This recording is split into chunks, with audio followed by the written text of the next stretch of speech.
Bueno, pues muy buenas tardes, muy buenas noches. Agradecemos mucho que estén aquí con nosotros. Estamos muy contentos que estén aquí en otros sábado, pláticas sabatinas de la sección mexicana de la Sociedad Teosófica. Y hoy tenemos un buen tema, pero iniciamos siempre con nuestra invocación.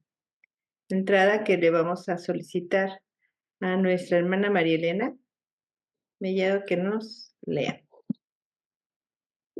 Por favor, adelante. Oh poderes del amor, invocamos vuestra protección y bendición, sabiendo que solo el amor puede redimir el mundo. Invocamos vuestra protección y bendición para aquellos que se esfuerzan por serviros, para que sientan que vuestro amor les fortalece para el cumplimiento de su deber. Invocamos vuestra protección y bendición para aquellos que están soportando sufrimientos, para que sepan que vuestro amor los envuelve aún en medio de su angustia. Invocamos vuestra protección y bendición para aquellos que infligen sufrimientos, para que puedan volver a vuestro lado y seguros. Así sea. Así sea. Muchas gracias, Milena. Muchas gracias. Y Carolina, por favor, si puedes presentar a nuestra conferencista del día de hoy. Muchas gracias, Leonor. Bienvenidos todos. Buenas noches. Hoy nos acompaña Elsa Franco con el tema Entre lo humano y lo divino, dioses encadenados. La idea de que el hombre está entre lo humano y lo divino es un tema bien profundo y multifacético, que ha sido interpretado de diversas maneras a lo largo de toda la historia, reflejando en sí mismo las potencialidades inherentes a la condición humana. Pero ya Elsa nos explicará y nos ampliará todo este detalle y para despertar esas posibilidades latentes en nosotros. Le damos la bienvenida y bueno, disfruten todos la conferencia. Muchísimas gracias. Muchas gracias, Caro, por la presentación. Ok, entre lo humano y lo divino, dice Reflexiones sobre dioses encadenados. Este es un libro muy hermoso que escribió Jinajara Daxa. Precisamente tuvimos su foto en la invocación. Cuando yo leí la primera vez este libro, tendría yo alrededor de 15 años. La verdad, creo que ahora sé que no sabía que estaba leyendo, pero aún así, ese libro me atrapó. Conservé el libro físico muchos años por azares del destino y ese libro no sé en qué biblioteca estará, pero cumplió con su deber porque me atrapó. Yo en ese entonces no sabía ni siquiera qué era la teosofía. Y también, como nos pasa con todos estos libros, pues cada vez que lo leemos nos va dando más, nos va dejando más y nos va dejando más. ¿Ok? Entonces, pasamos la primera, Caro, por favor. Vamos a ver una pequeña introducción. Dioses encadenados es una obra de Jinajara Daxa. Entonces, y bueno, es una super obra, ¿no? Porque nos habla de los misterios de la conciencia y la existencia, pero en un lenguaje muy fluido. No por ello pierde su profundidad, pero es un lenguaje muy fluido. Dice, este libro está arraigado a la tradición teosófica y nos ofrece una exploración entre los vínculos que hay entre el ser humano y las fuerzas divinas que nos rodean. La obra tiene mucha sabiduría, ¿sí? Y bueno, nos habla de estas interconexiones cósmicas y el propósito espiritual detrás de la vida humana. Nos habla cómo desde tiempos inmemoriales la humanidad ha tratado de comprender dónde está nuestro lugar en el universo y la naturaleza de la realidad. Sí, en Dioses Encadenados, el autor nos brinda una perspectiva muy amplia de cómo esta sabiduría tradicional y antigua nos va a llevar a entender un poquito qué es lo que estamos haciendo aquí, de qué se trata todo este camino. Él hace una serie de ensayos, él es un escritor muy prolífico, y entonces él lo habla como un viaje hacia el interior, un viaje introspectivo, sí, donde vamos a encontrar reinos ocultos. El mismo título de Dioses encadenados sugiere una relación muy misteriosa y poderosa de la humanidad con las fuerzas divinas que nos superan, y pues trae una serie de profundas reflexiones, ¿sí? Y entonces, bueno, nos habla mucho de cómo nos perdemos con estas percepciones terrenales y bueno, si no sabemos nada de espiritualidad, nos vamos perdiendo en lo que nos va pasando día a día, en lo que nos va pasando en, en el trabajo, en la casa, y no nos damos cuenta que son barreras autoimpuestas, ¿sí? Y entonces se hace la pregunta, ¿es realmente posible una liberación? O sea, ¿se puede realmente tener una relación más profunda con la divinidad? ¿Se puede realmente eh, combinar esta conexión divina con mi experiencia mundana, con la realidad del día a día que voy viviendo?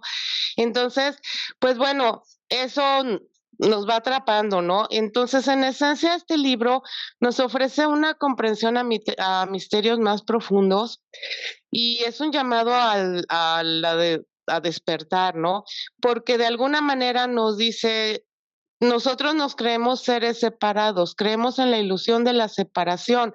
Entonces, y vivimos en esa ilusión que ya en otras charlas la hemos tocado más a fondo, ¿sí? Y bueno, lo primero que tenemos que saber es que no estamos separados, que no somos seres aislados haciendo lo que mejor nos parece, sino que tendríamos que unirnos para hacer una tarea en común y entonces lograr esta expansión espiritual que es como realmente nos vamos a poder liberar. Entonces, pues le reitero, la primera vez que yo leí esto no entendí toda la profundidad que tenía y pues a lo largo de los años que lo he seguido leyendo, la verdad es que le voy entendiendo más y después de todas las charlas que he tenido en estos pocos años que llevo en la teosofía, pues obviamente se le saca mucho más partido, ¿sí? Vamos a ver un poquito acerca del autor, ¿sí? ¿Quién es este señor que tiene un nombre tan raro y que dice cosas tan bonitas? ¿No? Porque así fue como yo lo vi, ¿no? Su nombre completo es Kurupu Muyak Hinajaradaxa Pereira, ¿sí? Teósofo, escritor y líder espiritual. Nació el 16 de diciembre de 1875 en Sri Lanka, antes era Ceilán, y fallece el 18 de junio de 1953 a la edad de 77 años. Él tuvo un profundo compromiso con lo que fue la sociedad teosófica y él pues básicamente se dedicó a la teosofía, dedicó su vida a la teosofía, ¿sí? Entonces, él promueve, se dedica a promover la teosofía, viaja muy joven a Inglaterra y se gradúa de la Universidad de Cambridge con honores como doctor en filosofía. Se gradúa con honores en 1897. Y ahí es donde viene su encuentro con la sociedad teosófica, que lo impactó muchísimo, ¿sí? Esta sociedad que, bueno, tenía poco tiempo de fundada por Madame Blavatsky, él le llamaba la princesa Blavatsky, para él era una princesa, así le llamaba, ¿no? Y también se conoce con el coronel Olcott, y entonces se vuelve un punto de inflexión en su vida. Él realmente es discípulo de Annie Besant, o sea, realmente es el que la que se encarga de formarlo y de darle todas las enseñanzas. Y entonces él se vuelve un total devoto de la sociedad teosófica. Entonces, él se une a la sociedad teosófica en 1904 en Adyar, ¿sí? Y empieza a profundizar y empieza a escribir. Sí, él es un escritor muy, muy bueno y habla sobre todos sus escritos hablan sobre la evolución espiritual, el karma, antiguas tradiciones religiosas, la búsqueda de la verdad.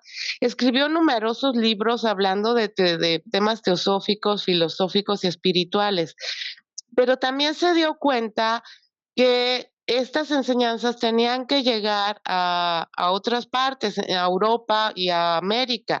Y entonces empieza a ver que en todos estos escritos de Blavatsky, pues bueno, son muy profundos, requieren mucho estudio, mucho compromiso. Entonces, como que, este, ahorita se me fue la palabra, pero lo da en un lenguaje más ligero, ¿sí? No por ello menos profundo, vuelvo a reiterar. Entonces, dentro de la sociedad teosófica, él básicamente se vuelve un gran líder y en 1945 es elegido como presidente de la Sociedad Teosófica Nayar, ¿sí? Y ocupa el cargo hasta 1953, que es donde fallece. Durante su presidencia hace un trabajo incansable por promover la unidad y la armonía.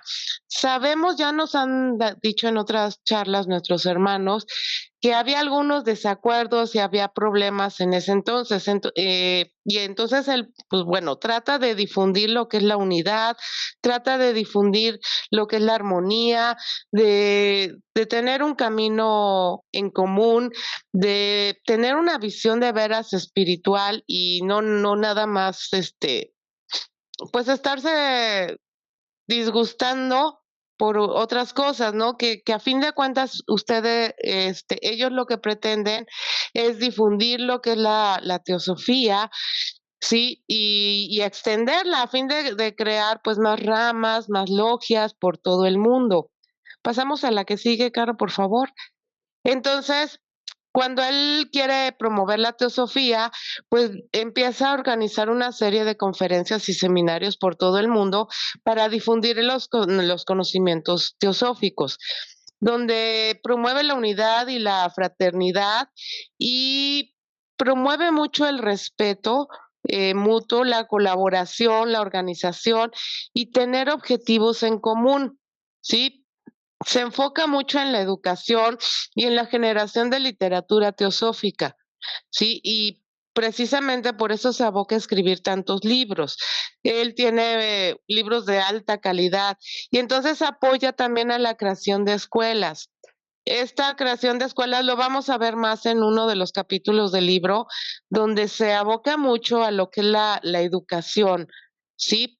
Viene como presidente, bueno, empieza a innovar y adaptarse a la época. Estamos a principios del siglo XX, en la primera parte del siglo XX.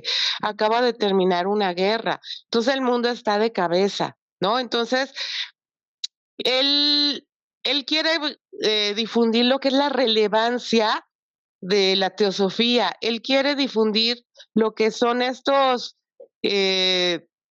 temas tan profundos, porque si nos ubicamos en la primera parte del siglo XX, pues todavía hablar de ciertas religiones y de reencarnación y cosas por el estilo, pues era casi tabú, ¿no?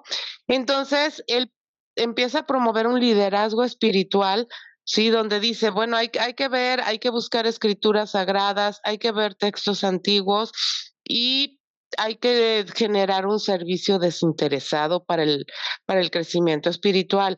Entonces, hubo muchos desafíos, pero bueno, a fin de cuentas, ahí va pasando.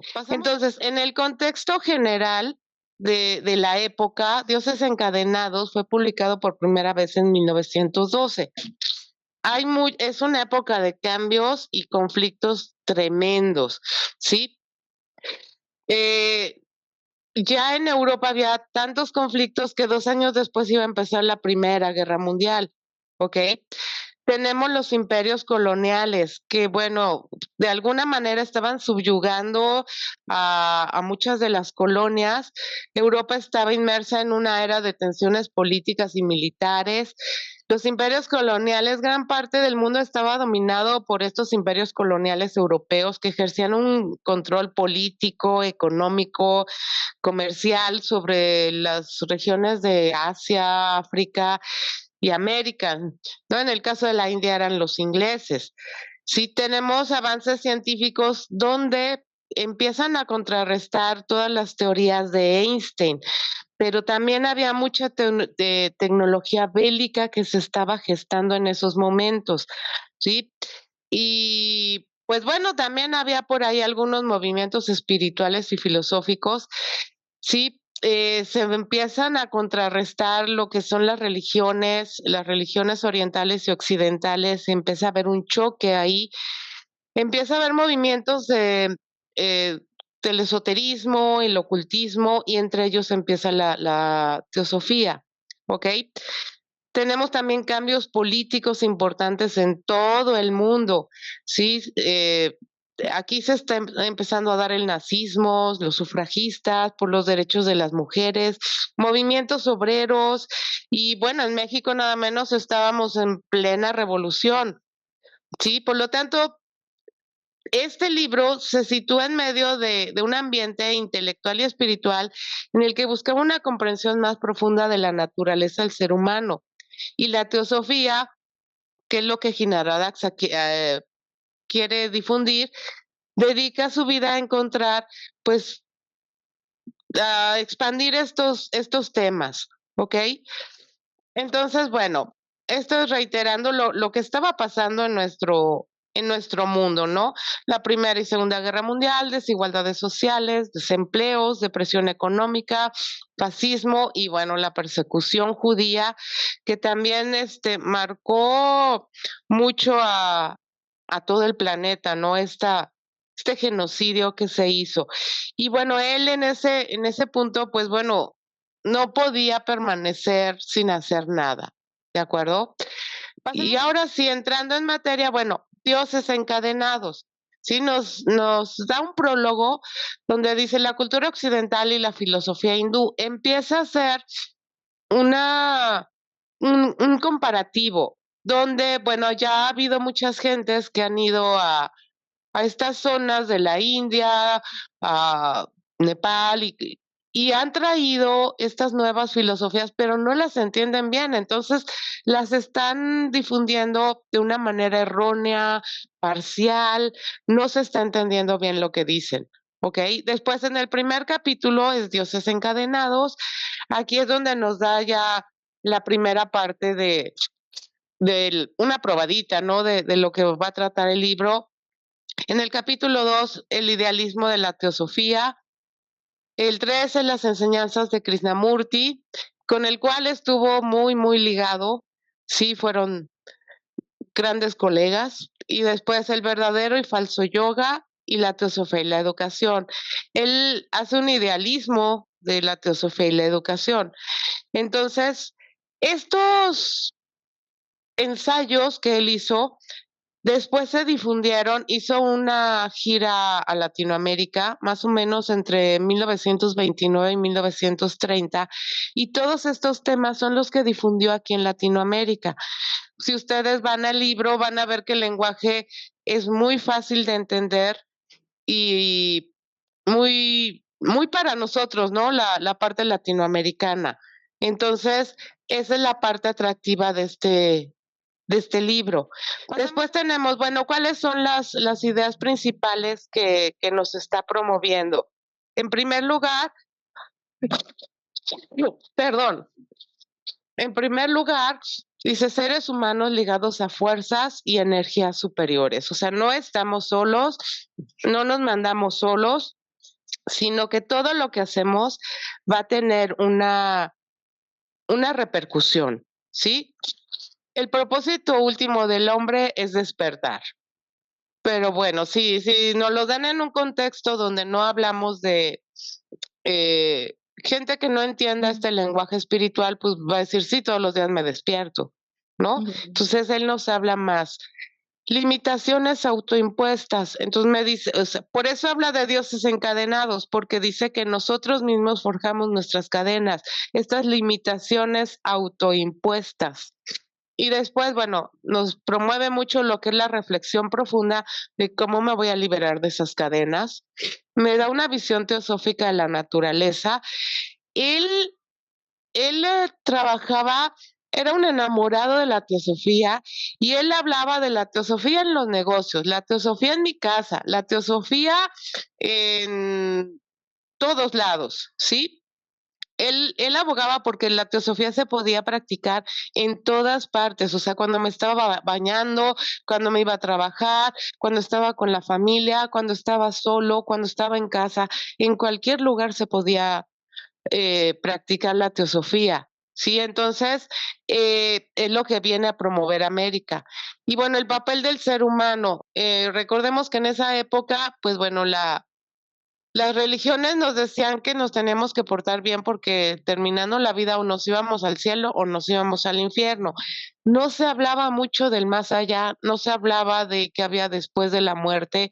Entonces, él nos viene a decir qué hay después de todo eso. ¿De acuerdo?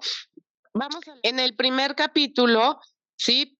Nos introduce en los conceptos centrales del libro y nos habla de que, bueno, nosotros somos los dioses encadenados, porque a fin de cuentas somos una parte de ese Dios, cuya verdadera naturaleza está limitado por las cadenas de la ignorancia, el materialismo y el karma, ¿sí? Habla de que la naturaleza divina del ser humano es lo que tenemos que entender, ¿sí? Somos una esencia divina, somos una parte de esa divinidad, pero por el momento estamos teniendo una experiencia material, ¿sí? Y la falta de comprensión, pues es lo que nos hace que cada vez tengamos esas cadenas. Esta divinidad interna está oculta a los ojos físicos y necesita ser liberada a través del autoconocimiento y desarrollo espiritual, ¿ok? Después dice las cadenas de la ignorancia. Entonces aquí nos dice que estas cadenas son las que nos atan, entre las cuales puedes destacar la ignorancia, el miedo, el egoísmo y los deseos materiales. Y eso es lo que nos impide como personas que reconozcamos nuestro potencial divino y nuestra unidad con cada uno de nuestros hermanos. ¿Sí? Después dice, el propósito de la vida humana es liberar a estos dioses encadenados con un autodescubrimiento y una evolución espiritual. Es cómo vivimos la vida. Se puede vivir como una serie de oportunidades para aprender y crecer y deshacer estas cadenas que nos están limitando. Incluso él aboga mucho porque dice, bueno, la teosofía tiene ciertas enseñanzas en común, ciertas bases, pero cada persona que lee ese libro tiene una enseñanza diferente, tiene una tarea diferente con ese libro. O sea, lo que entienda la persona A es diferente que lo que va a entender la persona B, porque todos tenemos diferentes tareas en esta encarnación. Entonces dice, no quieras aplicar y entender exactamente lo mismo que entiende tu hermano, porque todos tenemos una tarea que realizar. Y entonces es la importancia del conocimiento espiritual. Es una sabiduría que nos presenta claves para romper las cadenas. Algunos vamos a tener cadenas muy, muy, muy largas, pero ligeritas, ¿sí? Y se pueden ir rompiendo los eslabones. Algunos tendrán unas cadenas más cortas, pero muy grandes y muy pesadas. Entonces, es a lo que se refiere con que cada uno tiene una tarea. Entonces, hay una necesidad de estudiar, de meditar y de practicar lo que es la teosofía, pues sí, claro, ¿sí? Entonces, para poder lograr esta liberación. Nos habla del karma, ¿sí? Yo creo que es una de las partes medulares de la teosofía. Entonces, sí, él también nos habla del karma y cómo influyen las cuestiones presentes en la comprensión, en el manejo adecuado de las experiencias que voy teniendo. Él empieza a hablar de la reencarnación aquí en América Latina porque no era un concepto muy aceptado y la presenta como un proceso de aprendizaje y purificación. es importante señalar que él habla con símbolos y metáforas, y en este caso cadenas simbolizan las limitaciones que yo me autoimpongo, mis restricciones, todo enfocado a lo externo, y los dioses, pues como esa parte de la divinidad. Ahora también en el libro hace una cita de Ralph Waldo él que dice, sembrado un pensamiento y recogeremos un hábito, sembrado un hábito y recogeremos un carácter, sembrado un carácter y recogeremos un destino. Y entonces nos dice, tus pensamientos no nada más van a influir en lo que te pase dentro de 10 minutos o dentro de 10 días. Tus pensamientos pueden estar influyendo en lo que va a pasar en tu siguiente vida. O sea, puedes ya estar encadenando tu siguiente vida. Por eso es muy importante que estemos pendientes de estos pensamientos que nosotros vamos teniendo, porque no nada más pueden influenciarnos hasta ahora, ¿no? Sino que se pueden ir más allá. Entonces, pues bueno, aquí hace mucho hincapié en que tenemos que reconocernos como divinidades en este primer capítulo. Entonces, en el idealismo de la teosofía, pues bueno, aquí es lo que les digo, él quiere romper con todo esto que nos está atando y que nos está haciendo sufrir. Y entonces nos habla primero que nada de una definición de teosofía, sí, como una síntesis de religión, filosofía y ciencia. Ahí están nuestros 3 principios, ¿no?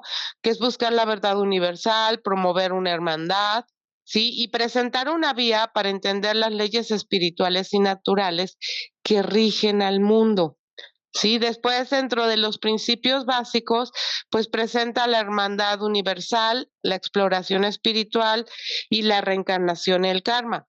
Entonces aquí sostiene que todos los seres humanos estamos conectados y que como humanidad debemos vivir en armonía, porque realmente se trata de que nos tenemos que ayudar unos a otros, pero mientras nos sigamos percibiendo separados, pues obviamente esto no lo vamos a poder entender.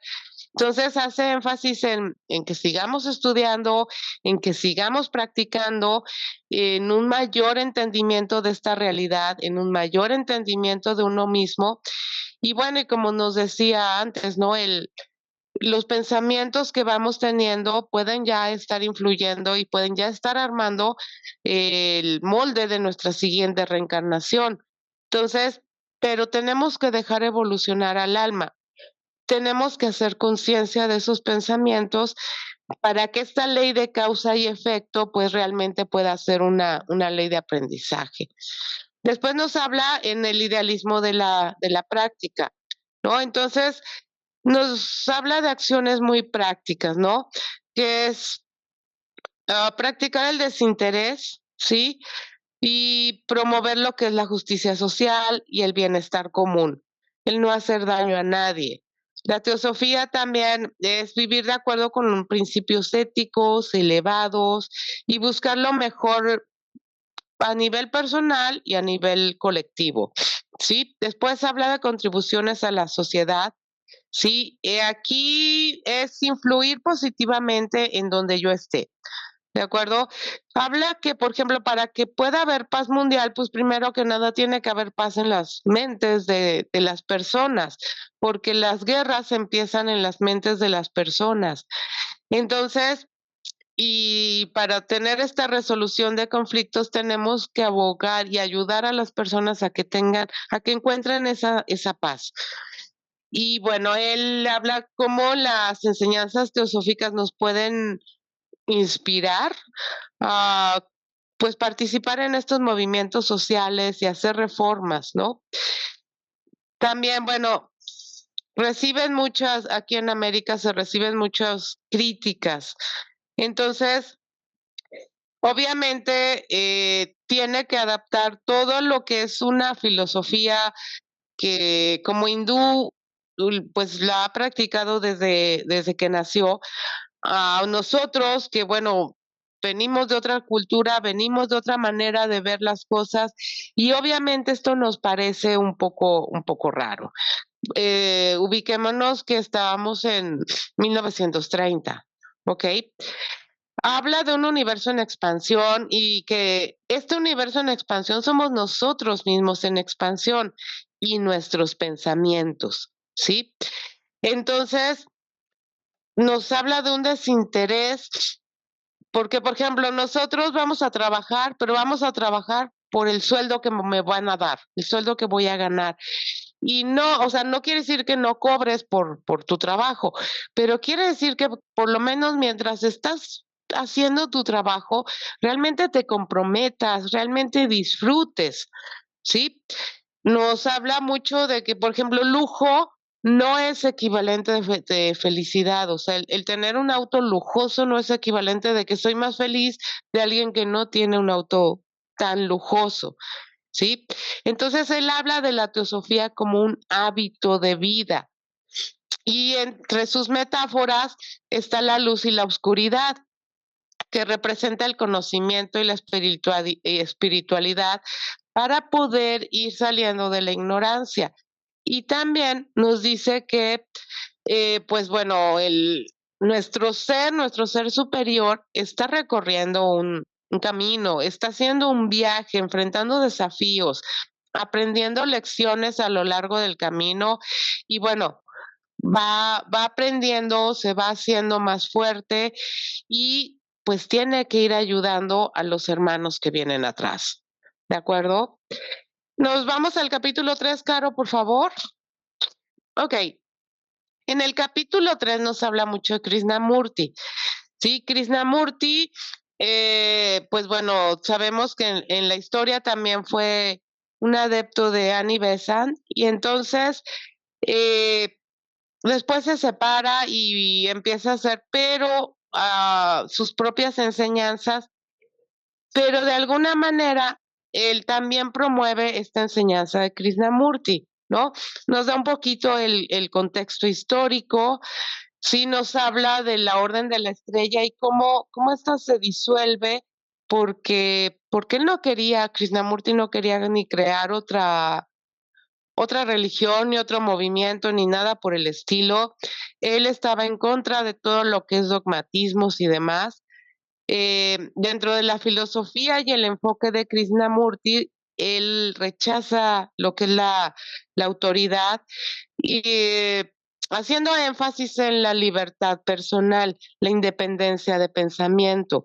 O sea, él no quiere nada de gurús y tradiciones organizadas y que nos digan, ahora párate, ahora persínate, ahora... O sea, él piensa que estas religiones pues nos quitan la capacidad de pensar. ¿Por qué? Porque, a ver, tú ven y dime tus pecados y yo aquí te los perdono y tú ya no te preocupes. O sea, no nos hacen responsables de lo que realmente estamos trabajando.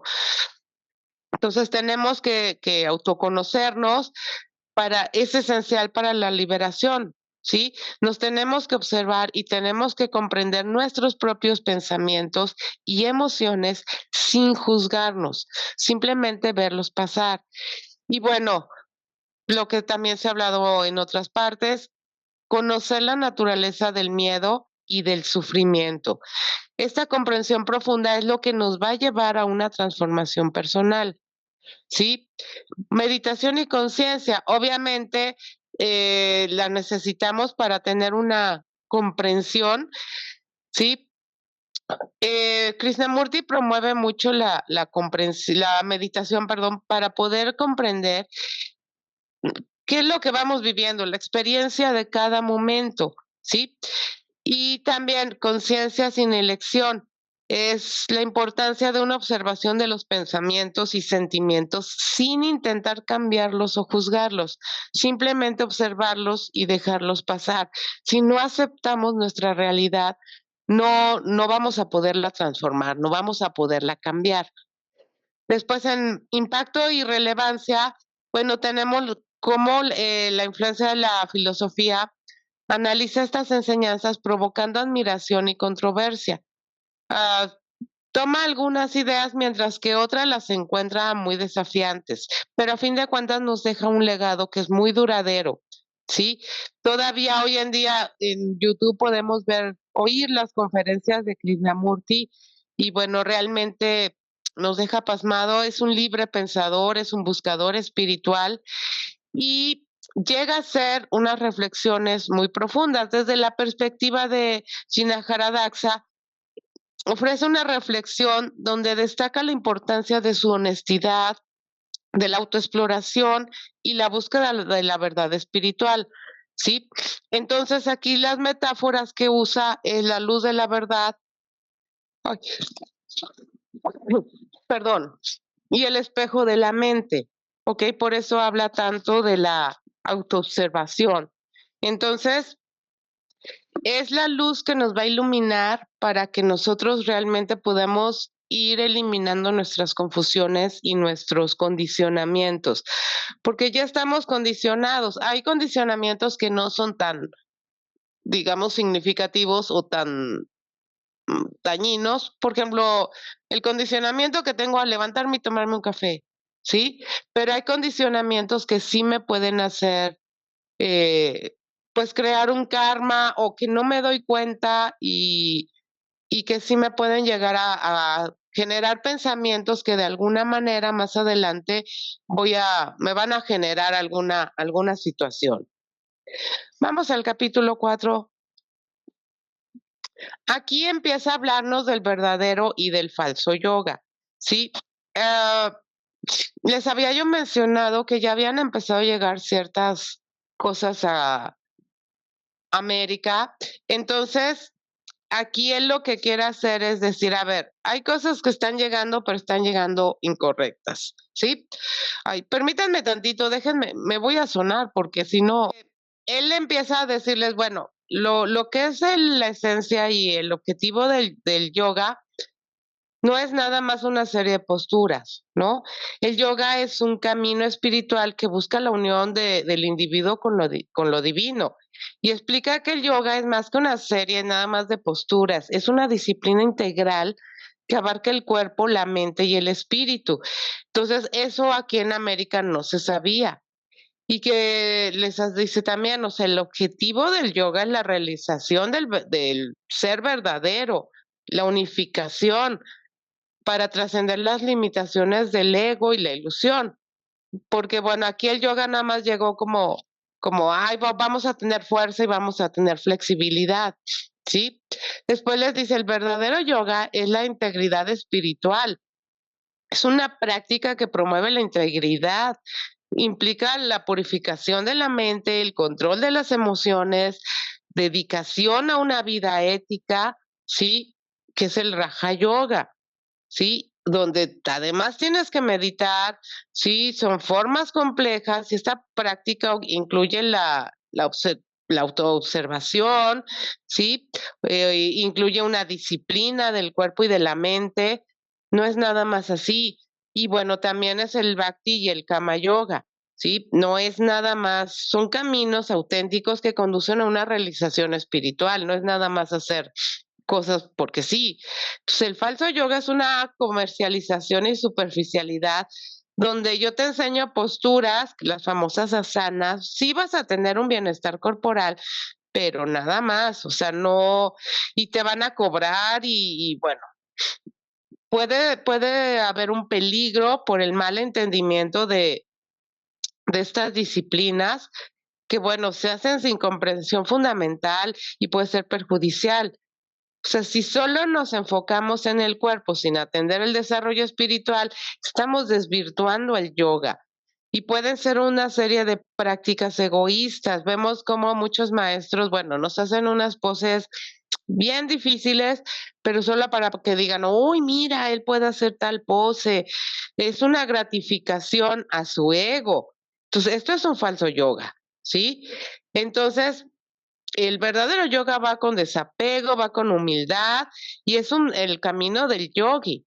Entonces tiene que haber discernimiento y una guía, tiene que haber un maestro que de veras te conduzca por este camino y que sea un verdadero maestro que te ayude a discernir las prácticas auténticas y que te haga vivir el yoga como un hábito, no nada más la hora que vas a tu ejercicio.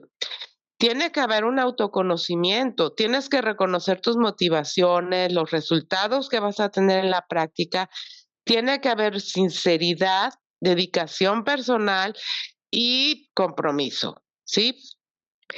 Esta integración del yoga a tu vida diaria tiene que ser una vida ética, tiene que ser una vida espiritual y tienes que integrar todo, la observación, los principios éticos. Y bueno, si ya vas a ir más allá, pues la vida del yogi es por completa la renuncia a lo material. Tienes que tener paz mental, o sea, tiene que haber una transformación interna, sobre todo una compasión, una conexión con la divinidad, ¿no? Entonces, aquí él maneja las metáforas de camino y meta, ¿sí? El yoga es uno de los caminos que si se sigue correctamente puede llegar a una meta en la conexión con lo divino. Maneja lo que es puro y impuro. Aquí va lo que son nuestras intenciones. Y bueno, va el capítulo 5, donde, bueno, aquí sí, para mí es el ideal que todos estaríamos esperando. El concepto de educación teosófica. Bueno, él empieza hablando que lo ideal es cuando el maestro conoce bien a su alumno o a su adepto o a su discípulo. Pero, pues bueno, nos dice antiguamente el discípulo se iba a vivir con el maestro y el maestro pues le daba todo, ¿no? Le enseñaba todo, una práctica de vida, no nada más le daba información, sino que le enseñaba hábitos, le enseñaba disciplina. Y bueno, hoy en día sabemos que eso es muy difícil y más en escuelas públicas, ¿no? Pero bueno, dentro del concepto de educación teosófica, al hablar de una educación integral, es un proceso de desarrollo físico, mental y espiritual. Pero si lo buscamos tener desde el pequeño para que realmente crezca como una persona equilibrada, pues bueno, en las escuelas vemos que sí nos dan algo de arte, algo de deporte y algo de ciencia. Hoy en día ya no se está dando tanto religión más que en ciertas escuelas, ¿no? Y son una religión, no nos hablan en general de lo que es una visión general, ¿no? Nos hablan de una religión en específico. Entonces él abogaba, pues, porque se les diera desde pequeños esta capacidad de poder elegir, ¿no? ¿Qué filosofía es la que más me atrae?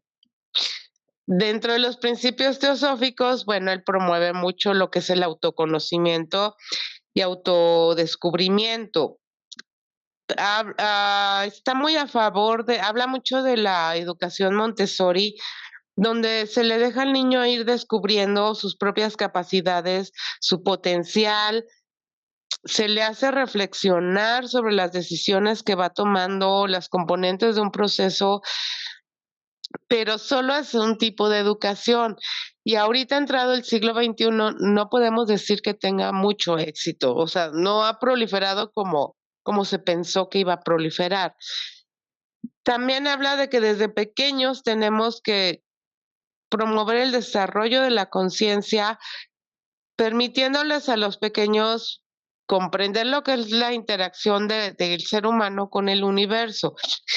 El problema de hoy en día es que, bueno, desde las familias, pues hay ciertos desequilibrios, ciertas disfuncionalidades que no podemos manejar. O sea, este equilibrio entre mente y corazón, que para Jinaja Daxa es tan importante, pues obviamente estamos viendo qué es lo que precisamente de lo que adolecemos, ¿sí? Y bueno, como sociedad a lo mejor es lo que tenemos que cultivar. También nos habla mucho de cómo fomentar dentro de la sabiduría, la compasión y la empatía. Habla de los métodos educativos donde no debemos meter al niño a un aula donde a lo mejor desde el color del salón, el tipo de bancas, ya lo deprimen o ya lo hacen estar muy reticente. Pero bueno, nos estamos enfrentando a una educación ya de masas, o sea, ya no es la educación de grupos pequeños donde realmente conocíamos a todos los alumnos, donde realmente no nada más les íbamos a dar una materia, sino un ejemplo de vida. Entonces, también dice que tiene que ser activo y experimental, no pasivo y memorístico. Esto se viene manejando mucho desde, yo creo que en toda Latinoamérica, con los cambios de los programas de estudios. Sin embargo, pues no, como alguien que se dedica a la docencia, creo que todavía adolecemos mucho de lo que es de estimular la curiosidad y la creatividad del pequeño. Crear ambientes de apoyo y respeto, pues también porque este respeto individual y el entender las diferencias, que es crucial, pues todavía nos seguimos enfrentando todavía mucho bullying. Y ya no hablar de educadores como guías espirituales. Realmente los padres somos los que podemos fungir en este rubro y desgraciadamente yo creo que solo un pequeño porcentaje de la población nos interesamos por este tipo de estudios para, pues para realmente poder crear una generación siguiente que se siga interesando por estos temas que son tan trascendentes. Impacto social de la educación teosófica, dice formación de ciudadanos conscientes, promoción de la paz y la comprensión.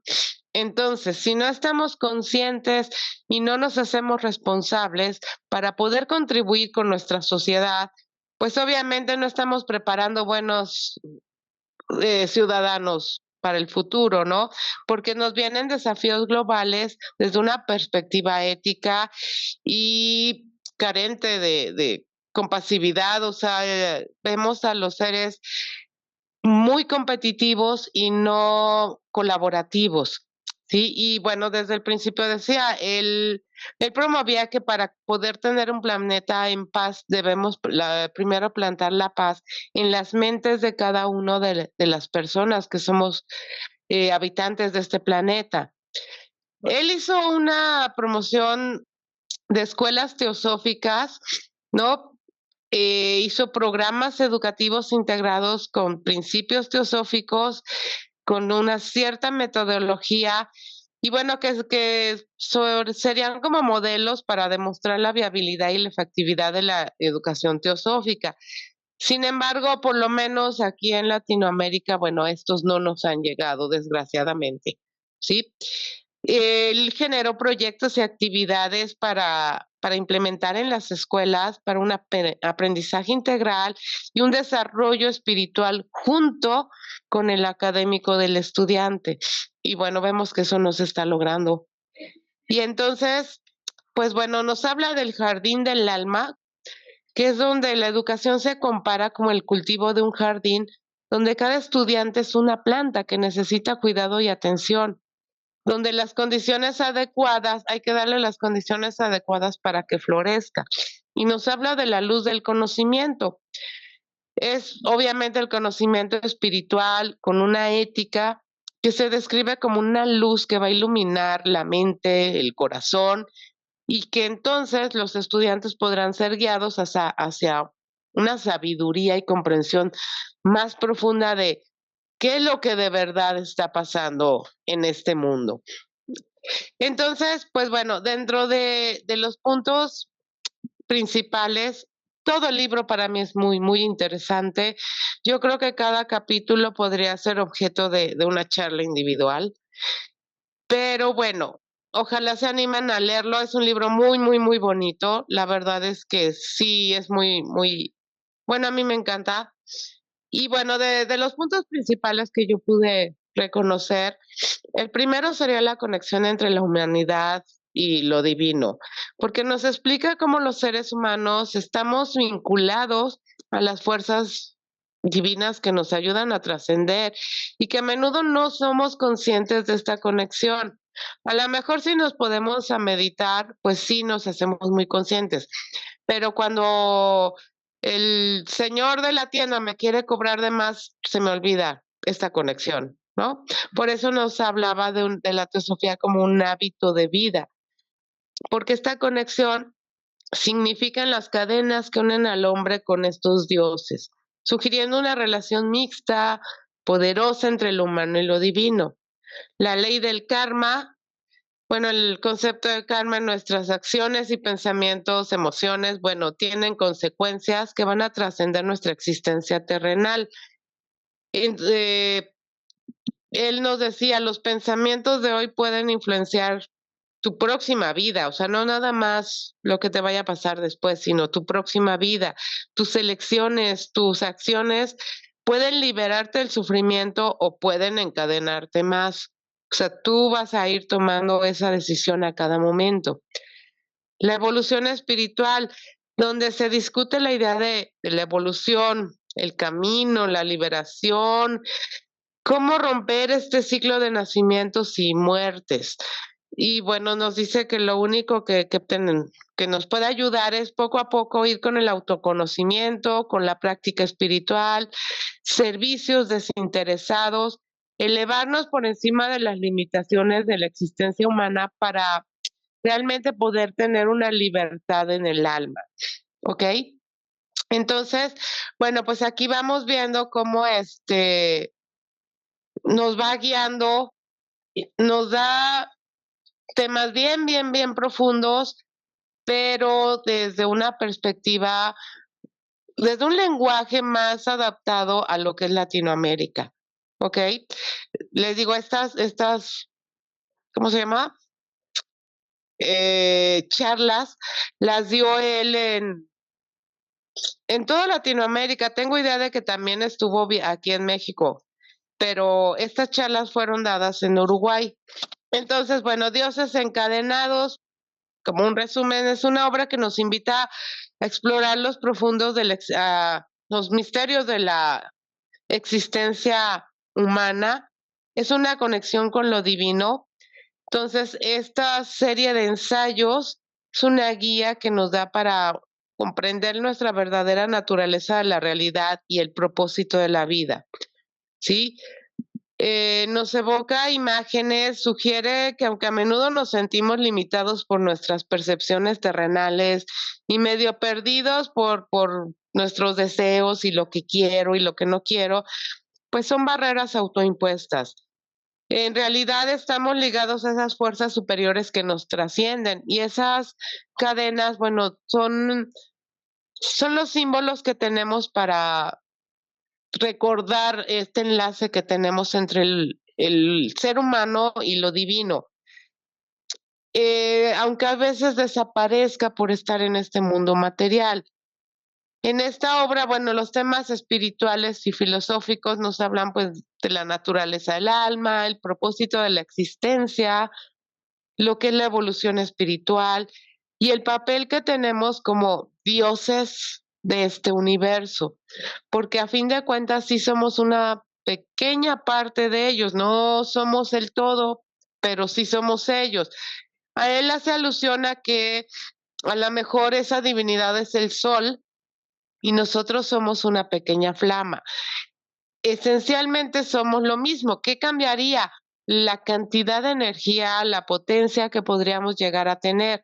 Entonces, cuando tenemos esta comprensión teosófica y la capacidad para pues trabajar con conceptos un poquito más complejos de manera accesible, entonces podemos ir profundizando en esta comprensión de nuestra realidad. Uno de los temas centrales que él maneja es el karma, ¿ok? Y la influencia que va teniendo en nuestras vidas. Entonces, pasamos a la que sigue, Caro. Entonces, ¿cómo estas acciones, pensamientos y emociones van a tener una consecuencia? Y esa es la trascendencia que tenemos que lograr en nuestra existencia terrenal para poder seguir con nuestro destino espiritual, ¿no? Tenemos que asumir las responsabilidades de nuestras elecciones porque nosotros podemos liberarnos de esas cadenas, podemos liberarnos del sufrimiento, ¿sí?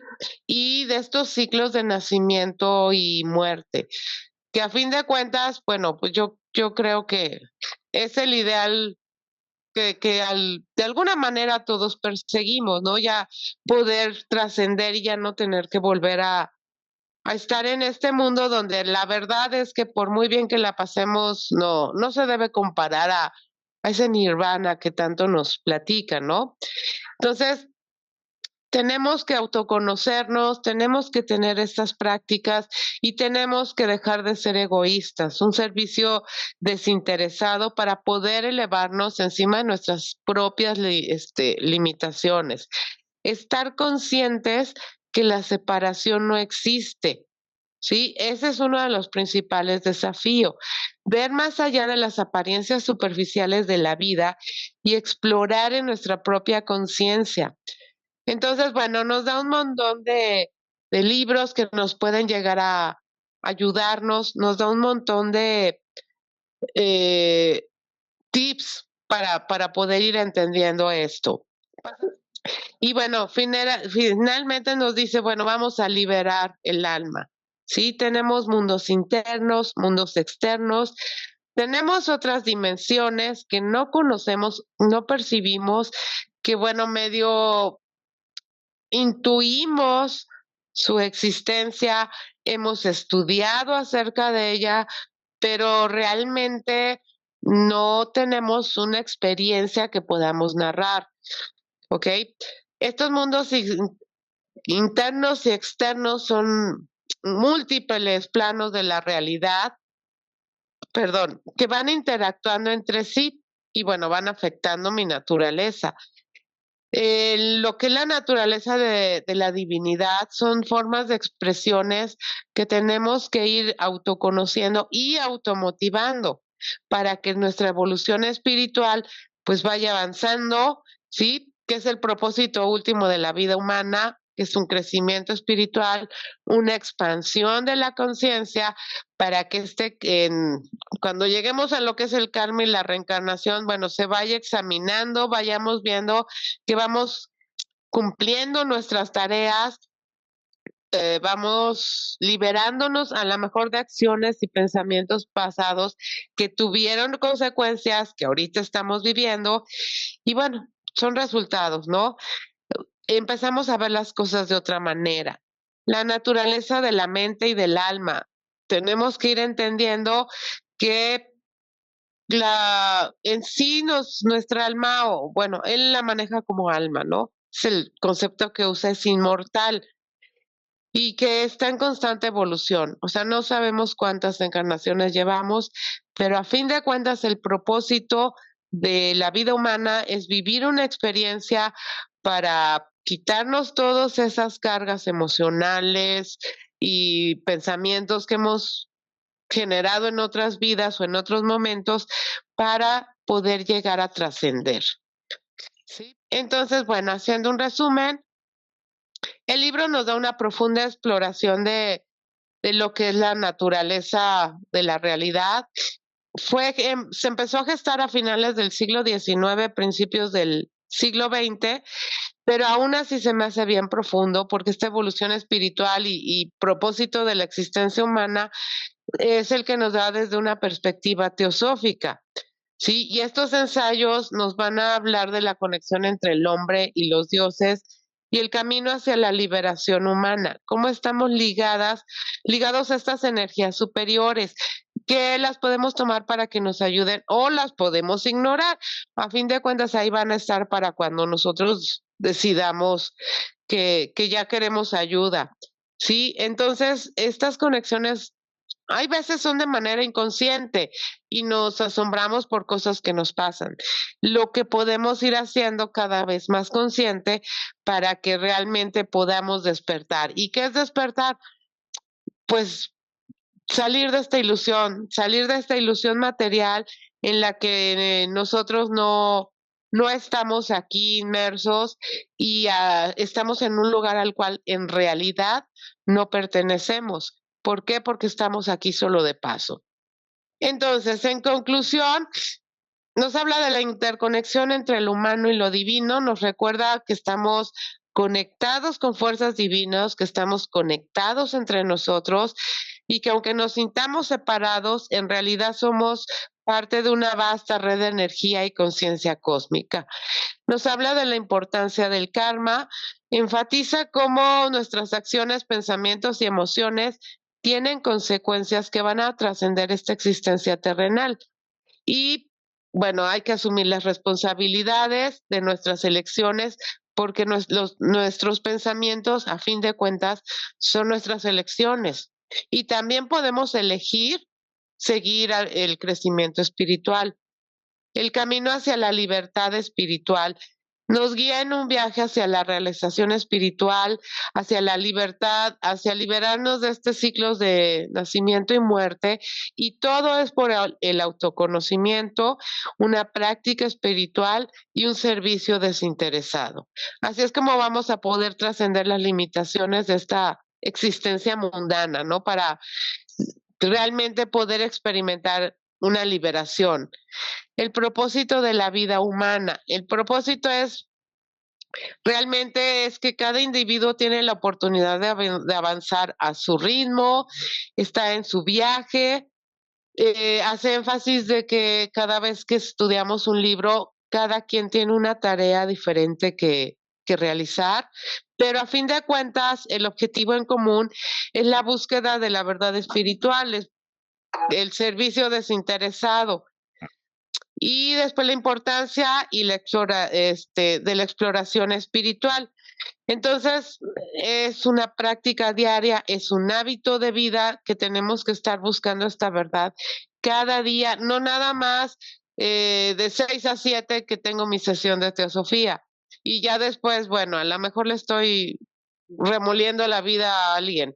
Es todo el día, es estar muy conscientes de que estamos aquí de paso, es estar muy conscientes de que estamos conectados, es estar muy conscientes de que ya no queremos estar en este ciclo de nacimiento y muerte. Muchas gracias, espero que les haya gustado y bueno, estamos abiertos a las preguntas y respuestas. No, pues muchas gracias, Elsa, muchas gracias, muy bien. Estuvo, bueno, el libro está muy bueno, ya por ahí ya me habían indicado que también les había gustado que sería un buen tema. Muchas gracias, Elsa. Y bueno, pues sí, estamos abiertos a las preguntas. Pues, Elsa, muchas gracias por el tema. Y es lo que nos muestra Ginara aquí, que el hombre como tal es dual, porque tenemos una condición divina y tenemos esa imperfección humana. Y el objetivo, como nos comentabas, es trascender todo eso terrenal, todas esas pasiones y emociones de bajas vibraciones, y a través del estudio, del conocimiento, de la meditación, del servicio, del trabajo y de muchas otras prácticas espirituales, pues podemos todos lograr esa ascensión a nivel de conciencia. Y creo que lo más importante es que podemos estar completamente seguros de que esa unión con lo divino se puede hacer. Es lo que nos han mostrado los maestros. Nos dan esa Así guía es. y nos dan esa comprobación, que ya ellos lo pasaron. Nosotros en algún momento, unos antes, otros después, pero a eso vamos también, a esa liberación de esa rueda de samsara y de ese karma no tan bueno, pero a eso es lo que debemos todos aspirar. Así es. Yo creo que muchos de nuestros males es la codicia, ¿no? Va por ahí ya resumiendo, ¿no? Las cuestiones materiales, por eso las guerras. Y qué interesante que que se preocupara también bueno, es que no podemos quedarnos ciegos sin ver todas estas tragedias humanas que existen como las guerras, ¿no? Así es. ¿Y cómo fomentamos la Pero fíjate, educación? ha pasado casi un siglo y seguimos en las mismas. Seguimos Pues con guerras, seguimos con conflictos bélicos. La cuestión armamentista es de los mejores negocios que hay en el mundo, desgraciadamente. Entonces yo ya en reflexión personal es cuando digo, a ver, han pasado 100 años de que este hombre nos empezó a decir que teníamos que cambiar y aquí estamos todavía, con los mismos problemas, como perritos persiguiéndonos la cola. Gracias, Leonor. Buenas noches a todos. Gracias, Elsa, por compartir este estudio. ese libro. A mí me impresionó que ya Shinra Hadas hablaba del poder de la mente y de las consecuencias del karma en esa época, ¿no? En la que todavía estábamos estudiando el alcance de la mente. Ahora con la física cuántica sabemos que hay mucho, mucho todavía que hacer con la mente, ¿no? Eso por un lado. Por otro lado, quería tu opinión, porque tú explicabas que ese libro te movió el piso, pues, hace mucho tiempo atrás. ¿Qué es lo que te impresionó más en esa época? Y seguramente lo volviste a leer recientemente y posiblemente encontraste otras cosas más, ¿no? Eso quería que nos comentes. Gracias, Elsa. Sí, mira, básicamente el libro, cuando lo leí la primera vez, bueno, yo no tenía ni conciencia que existía la doctrina secreta o Isis sin velo, pero nos deja ir conocimientos que son muy sutiles, pero en un lenguaje muy adaptado. O sea, a mí lo que me cuesta mucho trabajo es entender estos términos en sánscrito. Entonces, él lo vuelve un lenguaje más liviano y baja la teosofía a la vida diaria. Se sabe que está dando estos discursos a un público que no está adaptado a esas enseñanzas, sobre todo que todavía no cree en la reencarnación, porque es un público que es mayormente católico, que cree en el cielo y en el infierno. Entonces, cuando yo empecé a leer esto la primera vez fue cuando me empecé a dar cuenta, pues, que no era blanco o negro, como me decía la religión católica, sino que había todo un trabajo que hacer y, y que había tiempo, ¿no? Si no lo podía yo hacer ahorita, no me iba yo a ir al infierno, me iban a dar chance de volverlo a hacer. Entonces, es este lenguaje que se me hace muy fluido pero a la vez muy profundo, muy profundo. Entonces, eso fue lo que me gustó mucho de esta parte, de este libro. Ok, y aprovecho un tema más. Hablaste al final del servicio. ¿Qué es lo que Shinra Hadas habla del servicio? Si lo puedes ampliar un poco más, por favor. Ok, él habla del materialismo donde tú te levantas, vas a trabajar y regresas a tu casa, pero vas al trabajo por un cobro, por lo que te van a pagar, porque vas a obtener un beneficio. Entonces, no es lo mismo que levantarte, ir a dar un servicio que por el cual te van a pagar, sí, pero la intención es que en ese momento que estás realizando tu actividad, realmente entregues todo, te entregues eso que no se puede pagar, esa atención, esa delicadeza, esa sutileza, eso que no se puede pagar, también lo tienes que entregar, ¿sí? En nuestro servicio. No sé, imaginemos a alguien que atiende una tienda, ¿no? Entonces, sí tiene un sueldo porque va, atiende a los clientes, les vende, les cobra y bueno, ese es su trabajo por el que le pagan. Pero si esa persona le pone un poquito más de sí mismo y trata de entender al cliente y lo comprende y lo hace de buena gana, eso ya es un servicio. ¿Sí? Está cumpliendo con que, bueno, sí, vivimos en esta vida y mientras estemos en este plano material, tenemos que vivir de algo, pero a esa persona no le pagan por una sonrisa, no le pagan por ser amable, no le pagan, pero eso lo da. Ese servicio es del que habla. Eh, por ejemplo, no sé si ustedes son conscientes, ¿quién es la primer persona con la que se cruzan en la mañana, que salen de sus casas? ¿Quién es esa primer persona que se cruza en nuestro camino? ¿Y qué cara le pongo? ¿Le sonrío? ¿Le doy los buenos días? ¿No le doy los buenos días? ¿O le hago una jeta, no de, quítate porque me estorbas? Eso es el servicio desinteresado. Nadie me puede pagar el precio de una sonrisa o de una buena manera. Espero haberte contestado, José Luis. Sí, gracias, Elsa. Muy bien. Perdón, adelante, Pati. Hola, muy buenas noches a todos. Elsa, muchísimas gracias por esta información. Estuvo muy bonita. Voy a leer el libro para entenderlo un poquito más.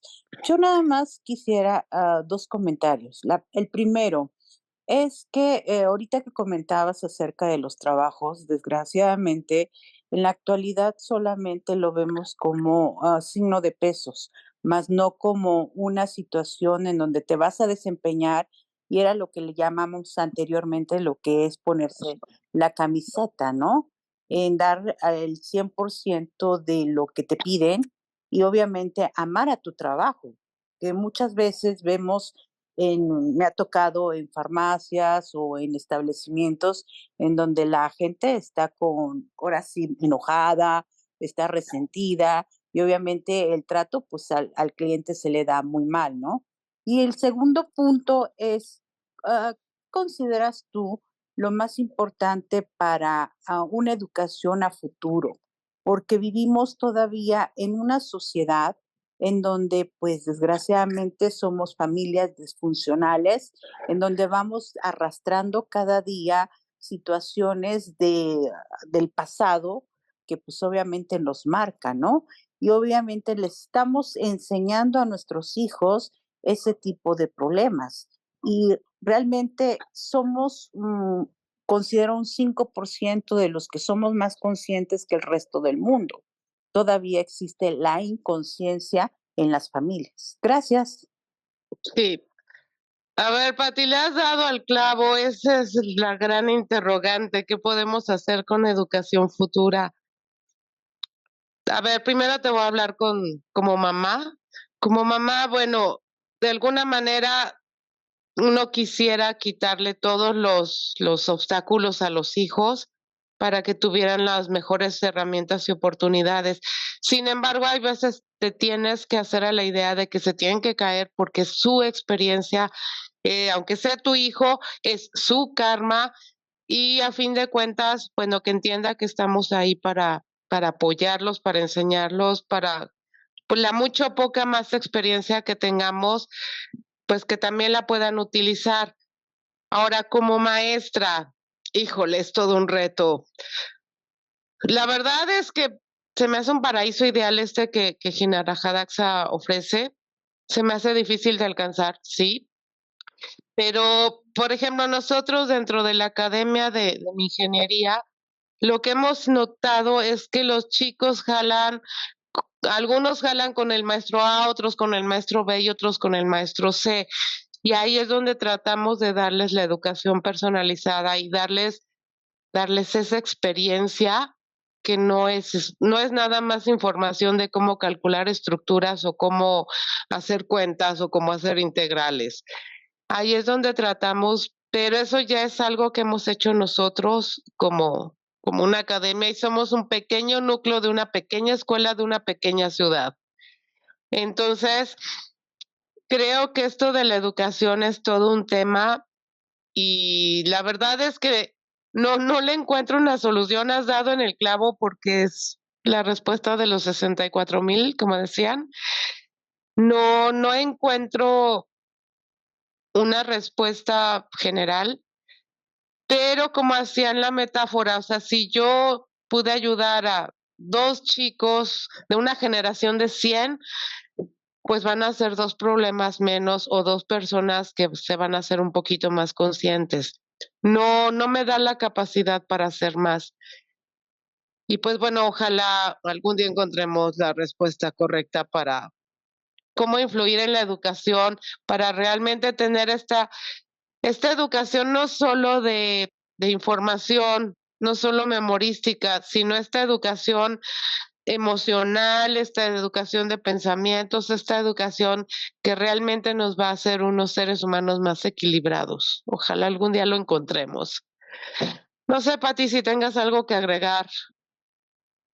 Bueno, pues yo lo que he observado últimamente es que vamos pues, en retroceso, ¿no? Por ejemplo, los chamaquitos veo aquí que donde vivo, que pues se dedican más al celular, ¿no? A conversaciones, a no leer, a no investigar, a que desgraciadamente los padres son muy permisivos, ¿no? y no les enseñamos o no les damos las herramientas necesarias y queremos que no sufran lo que nosotros sufrimos, ¿no? Por lo tanto, a veces les facilitamos la vida dándole las cosas materiales y no darles esas herramientas para poder ellos construir su propia vida, ¿no? Entonces está muy complicado. Gracias, Elsa. Buenas noches. Sale, Pati. Adelante, José Luis. Gracias, Leonor. Sobre lo que escuchaba, que explicaba Patricia y respondía Elsa, a veces vemos que no tenemos la posibilidad de llegar a grandes grupos de personas para ayudar y trabajar con estas personas, ¿no? Con mucha gente. Sin embargo, yo recuerdo que Enrique hablaba sobre el karma y él explicaba que no tenemos muy buena idea de las consecuencias del karma, porque no son consecuencias directas, no es uno a uno, sino que el karma tiene consecuencias multiplicadoras. Entonces, en ese sentido, Elsa, tú decías, no tengo la posibilidad de ayudar a mucha gente, tal vez unos cuantos niños, pero si entendiéramos mejor el karma y viéramos que tal vez a esos 2 niños que les ayudaste, los vas a hacer mejores personas y esas mejores personas van a ser felices a otras personas más. Entonces, creo que nos daríamos cuenta de los efectos multiplicadores de esas pequeñas acciones que a veces tenemos la oportunidad de hacer. Y como tú decías, Elsa, hay que hacer lo mejor que podamos, lo mejor, sin tener un límite, sino lo mejor que se puede hacer, ¿no? Entonces, eso quería aportar. No nos preocupemos si tenemos poca gente a la que podemos apoyar. Con 1 o 2, ojalá más, pero hacer los mejores, pucha, ya es un gran paso, ¿no? Eso, gracias.